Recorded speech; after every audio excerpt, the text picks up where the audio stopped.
हाय बेचारी बहू। सरिता की शादी एक अच्छे परिवार में हुई है। उसका पति रोहन उसे बहुत प्यार करता है।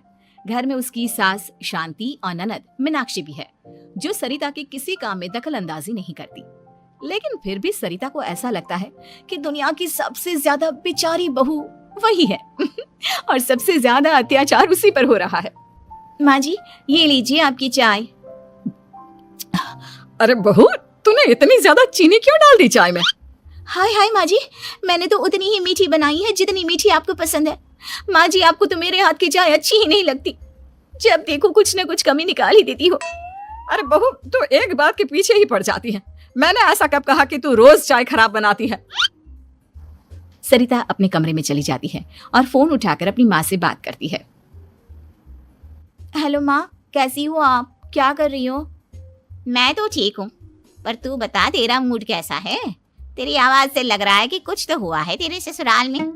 अरे क्या बताऊँ माँ, यहाँ तो हर समय मेरे साथ बहुत बुरा व्यवहार होता है। मैंने अपनी सास के लिए इतनी अच्छी चाय बनाई, लेकिन मेरी सास चाय पीते ही मुझे 4 बातें सुना दी। बेटी, तू इतनी छोटी छोटी बातों पर ध्यान ही क्यों देती हो? तुम्हारी सास ने कुछ बोल भी दिया तो क्या हो गया? वो बड़ी है ना तुझसे। माँ ने इतना समझाया, लेकिन इस बात का सरिता पर कोई असर नहीं हुआ। अपनी बेचारी बहू की छवि वो बदलना ही नहीं चाहती। अगली सुबह सब नाश्ते के टेबल पर बैठकर नाश्ता कर रहे थे। तभी सरिता ने अपने पति से कहा, सुनिए जी, मुझे ना आज बाजार से कुछ सामान लेकर आना है। आज आप ऑफिस से आने के बाद मुझे लेकर चलना ना। भाभी, मुझे भी कुछ किताबें खरीदनी है। आप दोनों जा ही रहे हो तो मेरी किताबें भी ले आना। लो, अभी तो बात ही की है बाजार जाने की, तो एक फरमाइश आ गई। माँ जी, आप भी बता दो कुछ, और हाँ, मोहल्ले वालों से भी बोल दो अगर वो कुछ मंगवाना चाहते हो तो। बेचारी मीनाक्षी अपना सा मुंह लेकर रह गई। ये सब देखकर रोहन से चुप नहीं रह गया और वो गुस्से में बोला, सरिता, क्या हो गया है तुम्हें? मीनाक्षी ने तो सिर्फ किताबों के लिए बोला है। तुम्हें मीनाक्षी से इस तरह से बात नहीं करनी चाहिए। माफी मांगो उससे अभी। क्या? मैं माफी मांगू? दिन भर आपके घर के काम करूं मैं, आपकी और आपके घर वालों की बातें सुनूं मैं, और अब माफी भी मैं मांगू? ऐसा कभी नहीं हो सकता। ये बोलकर सरिता वहां से चली जाती है। एक दिन उनकी पड़ोसन घर आती है। अरे सरिता, क्या कर रही है? और क्या करूंगी भाभी जी, बस घर का काम ही कर रही हूँ। आप बताओ कैसे आना हुआ? अरे मैं तो तुम्हारा हालचाल पूछने आई थी, लेकिन तुम तो बिजी लग रही हो। कोई बात नहीं, मैं बाद में आ जाऊंगी। और क्या करूं भाभी जी, जब से शादी होकर आई हूँ ना, बस काम ही कर रही हूँ। और इस घर में ना कोई मेरी कदर नहीं करता। पति है जो बस घर से ऑफिस, ऑफिस से घर। ननद को तो कॉलेज से फुर्सत नहीं। बची सास तो उनका सारा समय मेरी गलतियां निकालने में लग जाता है। अरे ये क्या कह रही हो सरिता? तुम्हारी सास तो पूरे मोहल्ले में तुम्हारी तारीफ करती फिरती है कि तुम बहुत अच्छी हो, पूरा घर तुम्ही ने संभाल रखा है। हाँ तो क्या हुआ? इसमें गलत क्या कहती है? सच्ची तो कहती है। मेरी मर्जी के बिना इस घर का पत्ता भी नहीं हिलता। शाम को जब रोहन घर आया तो उसने सबसे कहा, कल हम सबको मौसी जी के घर जाना है। उनकी बेटी की शादी है। सब अपनी अपनी पैकिंग कर लो, सुबह होते ही निकल जाएंगे। और सरिता, तुम कान खोलकर सुन लो, वहां जाकर किसी की बुराई भलाई शुरू मत कर देना, नहीं तो मुझसे बुरा कोई नहीं होगा। हाय हाय जी, आप तो ऐसे कह रहे हो जैसे मैं सुबह शाम सबकी बुराई करती फिरती हूँ।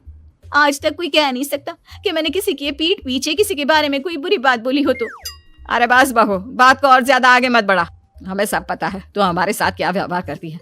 ये बात घर तक रखना, शादी में किसी को कुछ मत बोलना, नहीं तो सब कहेंगे कि शांति की बहू कितना बोलती है।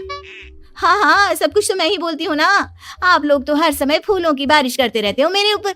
सारी गलती मेरी है जो मैं इस घर में आई। सबका कितना ध्यान रखती हूँ, लेकिन फिर भी मेरी तो आप लोगों की नजर में कोई कदर ही नहीं है। अगली सुबह सब लोग मौसी जी के घर पर चले जाते हैं। वहां पर शादी का माहौल होता है। सब जगह चहल पहल होती है। बहुत सारे मेहमान आए हैं। सरिता को वहां बहुत अच्छा लग रहा है। वो अपने मन में सोचती है, यहाँ कितना अच्छा लग रहा है, कितनी रौनक है। मैं यहाँ किसी से ज्यादा बात नहीं करूंगी। अगर मेरे मुंह से कुछ ऐसा वैसा निकल गया तो रोहन जी तो मुझसे गुस्सा हो जाएंगी। सरिता ये सब सोच ही रही थी कि वहां रोहन की कजिन साक्षी आ गई और सरिता से बोली, आप सरिता भाभी हो ना? जितना आपके बारे में सुना था, आप तो उससे भी ज्यादा सुंदर हो। हाँ वो तो है, मेरी सुंदरता की तारीफ सब करते हैं।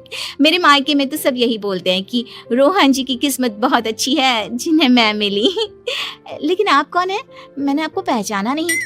मैं रोहन भैया की कजिन हूँ। आपकी शादी पर नहीं आ पाई थी ना, इसलिए आप मुझसे मिली नहीं कभी। शांति मौसी और मीनाक्षी आपकी बहुत तारीफ करते हैं। क्या कहा तुमने? मेरी तारीफ? कभी नहीं। मेरे ससुराल वाले कभी मेरी तारीफ कर ही नहीं सकते। मैं इतनी अच्छी हूँ, मेहनती हूँ, लेकिन उन्हें तो मेरी कदर ही नहीं। सारा दिन घर का काम करती हूँ, फिर भी मेरी सास ना मुझे सुनाती रहती है, और पति भी मेरी सास की साइड लेते हैं। ना कभी बाहर ले जाते हैं, ना कहीं घुमाने। अगर घुमाने के लिए कभी बोल भी देना तो उनकी बहन बीच में आ जाती है। मैं कैसे रह रही हूँ उस घर में, ये मैं ही जानती हूँ। सरिता की ये बातें सुनकर साक्षी को बड़ी हैरानी हुई। अब वो हर किसी के सामने अपनी बढ़ाई और ससुराल वालों की बुराई करने लगी। रोहन और शांति को सरिता पर बहुत गुस्सा आया, लेकिन वो चुप रहे। अगले दिन जब वो अपने घर पर आए, सरिता, तुमने क्यों सबके सामने मेरी इज्जत का तमाशा बनाया? तुमसे बोला था ना कि चुप रहना। अजी ऐसा भी क्या कह दिया मैंने जो इतना भड़क रहे हो? तुम जहां जाती हो अपना रोना शुरू कर देती हो, कभी किसी दूसरे की बात ही नहीं सुनती, बस अपनी कहती रहती हो। तुमने सबके सामने हमारा तमाशा बनाकर रख दिया है। हे भगवान, मुझे अपने पास बुला ले। जिस घर में मेरी कदर ही नहीं, उस घर में मेरा क्या काम? अरे क्या करूंगी मैं यहाँ रहकर? जो भी आता है मुझे सुनाकर चला जाता है। मैं तो किसी से कुछ नहीं कहती। सीधी सादी बहू मिल गई है ना सबको, तो जो जी में आए वो करो।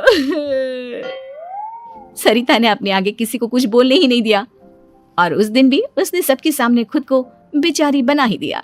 अगले दिन मीनाक्षी कॉलेज के लिए लेट हो रही थी, इसलिए वो हर काम जल्दी जल्दी कर रही थी।